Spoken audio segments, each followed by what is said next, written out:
മുംബൈ നടൻ സൈഫ് അലി ഖാന്റെ നട്ടലിൽ നിന്നും ശസ്ത്രക്രിയയോടെ നീക്കം ചെയ്ത കത്തിയുടെ ചിത്രം പുറത്തേക്ക്. കത്തി 2 മില്ലിമീറ്റർ കൂടി ആയത്തിൽ എത്തിയിരുന്ന സ്ഥിതി ഗുരുതരമായിരുന്നു എന്ന് ലീലാവതി ആശുപത്രി ചീഫ് ഓപ്പറേറ്റിംഗ് ഓഫീസർ നീരജ് തമാനി പറഞ്ഞു. രക്തത്തിൽ കുളിച്ചു നിൽക്കുമ്പോഴും സിംഹത്തെ പോലെ ആശുപത്രിയിലേക്ക് എത്തിയ നടൻ യഥാർത്ഥ ഹീറോ ആണെന്നും തമാനി കൂട്ടിച്ചേർത്തു.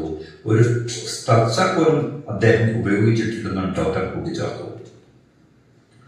ഇന്ന് രാവിലെ നടനെ ഐസിയുവിൽ നിന്നും പ്രത്യേക മുറിയിലേക്ക് മാറ്റി. മുറിവ് ആഴത്തിലുള്ളതാണ്. വിശ്രമം ആവശ്യമായ സന്ദർശകരെ നിയന്ത്രിക്കും. കത്തിയുടെ ഭാഗം പുറത്തെടുക്കാനാണ് അടിയന്തര ശസ്ത്രക്രിയ നടത്തിയതെന്ന് ന്യൂറോ സർജൻ നിതിൻ ഡെങ്കി പറഞ്ഞു. അതേസമയം അക്രമിയെ മുംബൈ പോലീസ് ഇന്ന് രാവിലെ കസ്റ്റഡിയെടുത്തു. നടന്റെ വീട്ടിലെ മരപ്പണിക്ക് എത്തിയ ആളെയാണ് പിടികൂടിയത്.